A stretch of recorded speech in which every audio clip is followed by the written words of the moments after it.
In Bolivia, social and rural leaders denounced death threats due to their support to the government policies facing destabilization attempts. Argentina hosts the 39th meeting of the Economic Commission for Latin America and the Caribbean, ECLAC.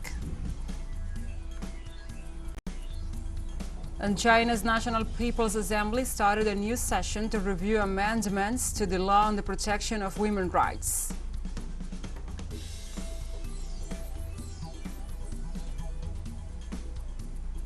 From the headquarters of TeleSUR English in Havana, Cuba, this is From the South. I'm your anchor, Gladys Quesada, and these are the news. The Executive Secretary of the National Federation of Peasant Women of Bolivia, Bartolina Sisa, Felipa Yalili Montenegro, publicly denounced the death threats made against her and asked the international authorities for help to protect her family. Announce at the departmental, national, and international levels that I'm receiving death threats. My family is in danger just for going out to the media and asking for what we as women deserve: respect for our work, to continue moving around, the right to education for our children, the right to health for our brothers and sisters of this department of Santa Cruz. Therefore, I ask the public opinion, I ask the people of Santa Cruz to demonstrate once and for all and seek peace. I ask you to help calm this thirst for revenge of Mr. Luis Fernando Camacho, Mr. Rómulo Calvo, and Victor Hugo Cuellar, who are the ones harassing me and sending me death threats. And they are sending their drones every night. Every night they are sending their hooligans to threaten us. We are indigenous women who do not harm anyone. We are dedicated to our work and grow our land to be able to contribute to the family basket. In Bolivia, gold miners suspend pressure measures after reaching an agreement with the government to tax 4.8% of production.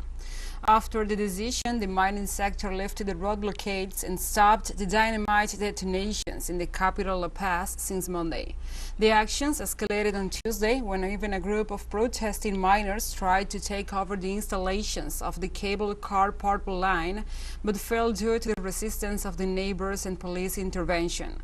During the meeting, both parties agreed that the mining ministry will re-engineer the National Service of Registration and Control of the commercialization of minerals and metals.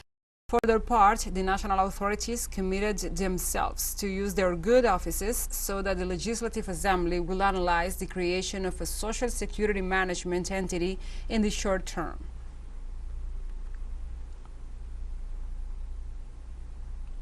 A seminar themed China and the World in the New Expedition was held in Lima, Peru, under the sponsorship of the Latin America Center of the China Media Group and the Chinese Embassy in Peru.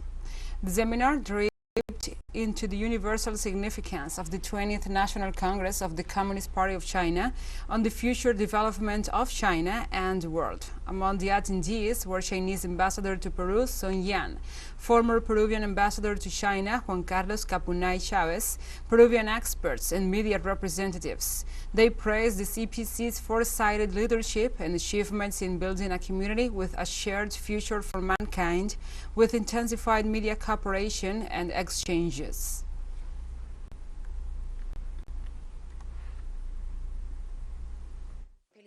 I want to congratulate the CPC on the success of its 20th National Congress. The successful experience the body brings to us is a milestone inspiration for Latin America in the development paradigm that can really make all of its countries prosperous.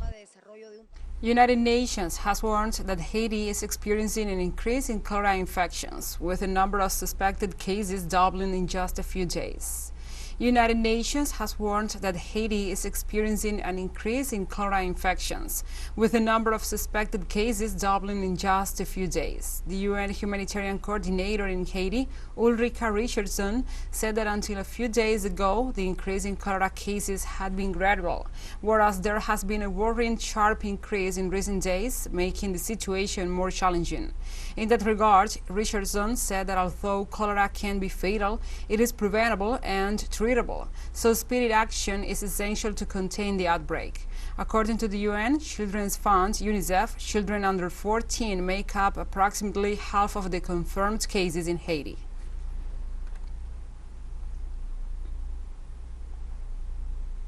In Uruguay, the teachers' union is holding a 48-hour strike in rejection of the education reform promoted by the government of President Luis Lacalle Pou. The strike began at 10 o'clock in the morning, local time, at the premises of the skating club in Montevideo. The coordinator of the teaching unions called the action, which was joined by the Elementary Teachers Federation, secondary school teachers, and the Union of the Labor University. The act is in defense of public education and against the historic adjustment of $150 million. The mobilized people also reject the stigmatization of the teachers' collectives, which in the last few weeks have carried out several protest actions.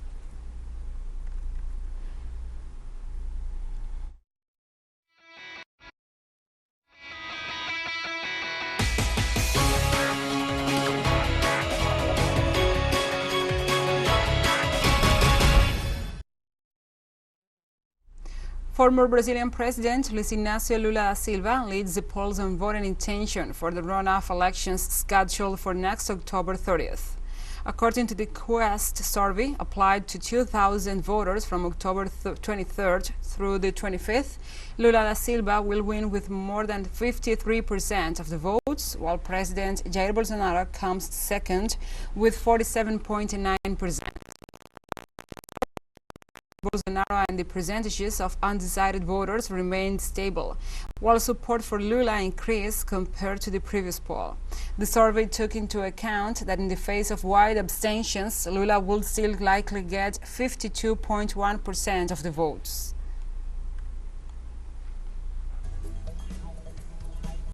We'll take a short break, but first remember you can follow us on our TikTok account at TeleSUR English, in which you will be able to see news in different formats, news updates and more.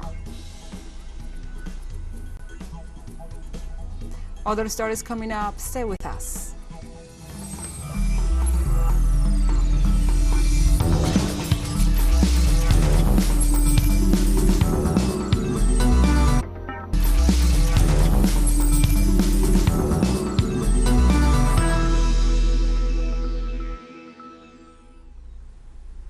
Welcome back to From the South.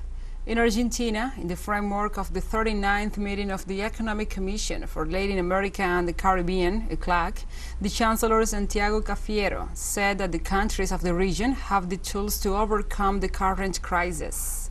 Cafiero pointed out on the closing day of the meeting being held at the Kirchner Cultural Center in the city of Buenos Aires that the member countries have the capacity to recover from the aftermath of the pandemic and the global energy crisis.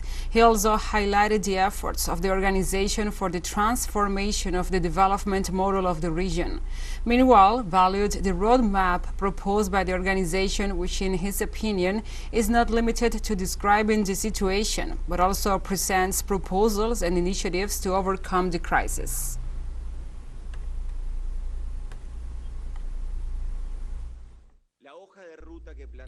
Here, the roadmap proposed by ECLAC in its central document could not be more current.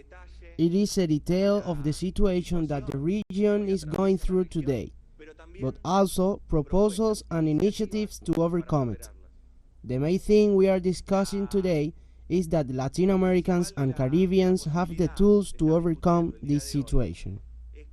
And the UK economic activity in October saw the fastest contraction in around 2 years, with a low economic activity in the private sector, according to the S&P Global CPS Flash United Kingdom PMI Purchasing Managers Index released on Monday. The Flash UK PMI Output Index, measuring private sector activity, saw the third consecutive month of below 50, falling to a 21-month low of 47.2 in October from 49.1 in September. The data released by the Office for National Statistics on Tuesday showed that more and more people in the UK are being troubled by the soaring cost of living, with 45% of adults facing difficulties to pay energy bills in September, higher than the rate of 40% recorded in June. In addition, food prices in the UK have also increased sharply, with bread and vegetable oil prices up 38% and 65% respectively in September.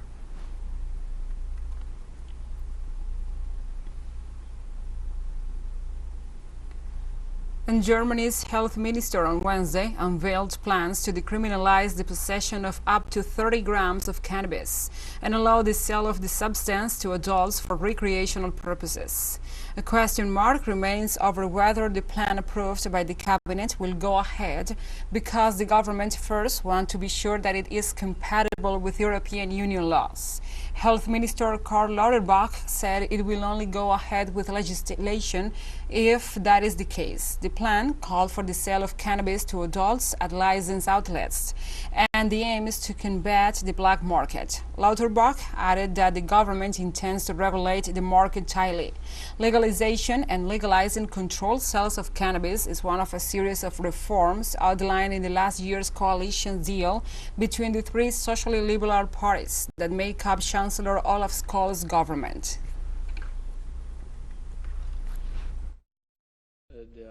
Distribution and cultivation should be controlled by the state. That means that we want the entire amount that is distributed and consumed here to be produced in Germany. So, we want to regulate and license production in Germany. And we want to regulate the distribution through licensed distribution points. Hundreds of asylum seekers were rescued in recent days in the central Mediterranean Sea and brought to safety in Italy as good weather saw large numbers of departures from North Africa. In the last 5 days, the non-governmental organization's SOS Mediterranee has rescued more than 200 people, now on board the ship Ocean Viking, waiting for a port of disembarkation. On Tuesday, the Ocean Viking conducted 3 different operations, 36 miles off Lampedusa, rescuing 40 people, including 10 women, 9 minors, and 3 children under the age of 4, who were on board a drifting fiberglass boat. Some survivors were suffering multiple fuel burns and exhaustion after 30 years at sea. 30 hours, I beg your pardon. According to the International Organization for Migration, more than 29,000 people have died on migration journeys to Europe since 2014, with 5,000 perishing in the last 2 years.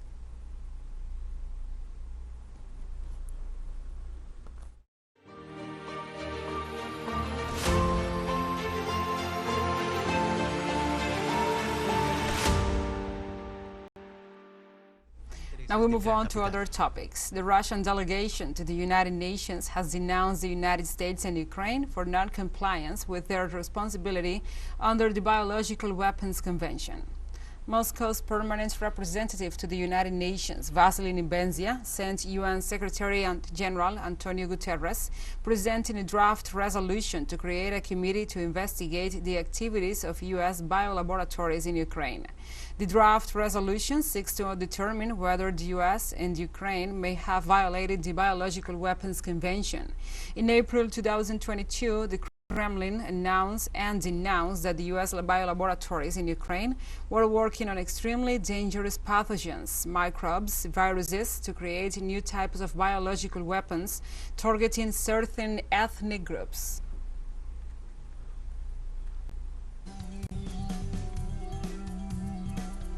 And we have more news coming up after a final short break, so stay with us.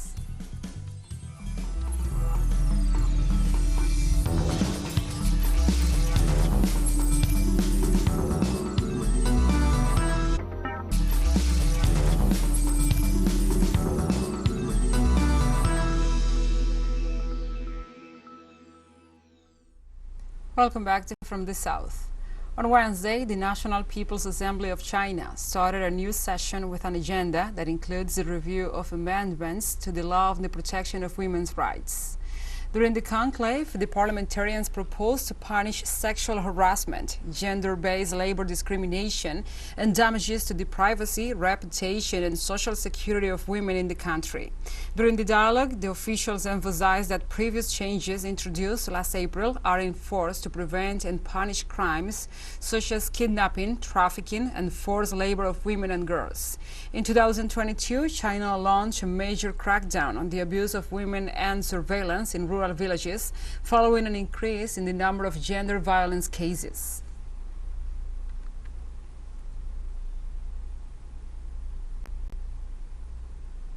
And China reaffirmed Taiwan as no basis, reason or right to participate in the Interpol General Assembly after the organization refused to give Taiwan observer status. Interpol is an international organization among governments. Taiwan is part of China and has no basis, reason or right to participate in the UN system and other international organizations that only sovereign states can participate in.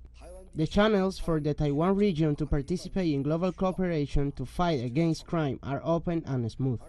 The Democratic Progressive Party authorities have repeatedly hyped up and manipulated the so-called Taiwan's participation in international organizations. It is essentially an attempt to create two Chinas, one China, one Taiwan, and Taiwan independence. Their plot will not succeed. Japanese wood traders and consumers are facing rising costs of imported timber products as a result of months of depreciation of the Japanese yen. Since the beginning of this year, the United States Federal Reserve has continued to raise interest rate aggressively, pushing the dollar higher against other currencies. In wood markets in Tokyo, prices of many wood products from North America and Europe have doubled or even tripled recently. High wood prices have firstly imposed an impact on Japan's construction industry, as most Japanese houses are built with imported wood. Many consumers have felt pressure of surging cost of raw materials, as they have to pay 20 to 30% more to buy the same piece of furniture. Even though price in places of origin like America dropped these days, the imported wood price remains high due to the impact of yen depreciation and tariff.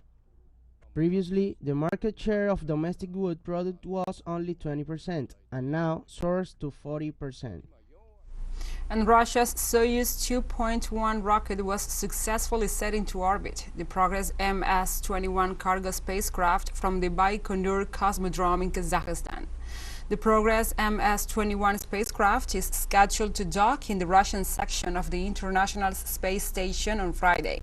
The spacecraft will deliver 2.5 tons of cargo to the International Space Station, including various equipment, fuel, compressed nitrogen, water, and food. Russia's Progress MS series of cargo spaceships are dedicated to providing services for orbital stations, including transporting various materials and performing orbit corrections for the ISS. This was the 19th launch of the Russian rockets in 2022, and the third with a Progress cargo ship.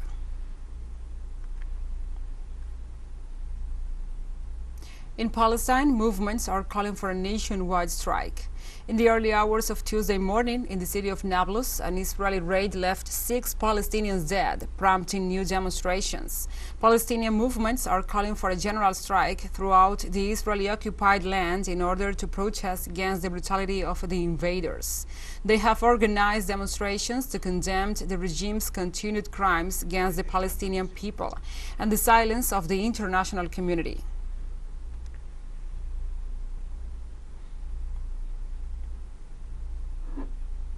Zimbabwe is on the brink of its biggest wheat harvest in history thanks to the country's efforts to overcome the global shortages of grain caused by the conflict in Ukraine. However, bushfires and lack of rains have threatened crops yet to be harvested. Like other African countries, Zimbabwe has for decades relied on imports to offset low local production. But after Russia's special military operation in Ukraine resulted in global shortages and price hikes, Deputy Agriculture Minister Evangelos Haritaros said the country wanted to ensure self-sufficiency at all costs. He also stated the country expects to harvest 380,000 tons of wheat, 20,000 tons above what is consumed domestically. That's up from about 300,000 tons produced last year.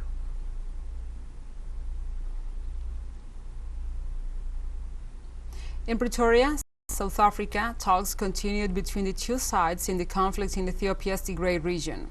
According to the South African presidency, the country will host the talks, which have been convened to find a peaceful and sustainable solution to the devastating conflict. The negotiations, led by the African Union, follow a surge in fighting that has alarmed the international community and triggered fears for civilians caught in the crossfire. The talks began on October 25th and will last until October 30th.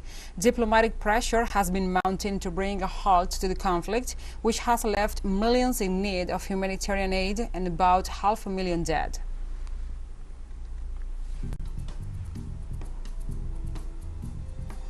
We have come to the end of this news brief, but remember you can find this and many other stories on our website at telesurenglish.net.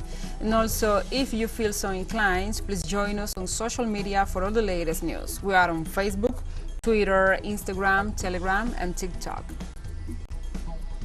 For TeleSUR English, I'm your anchor, Gladys Quesada. Thank you for watching.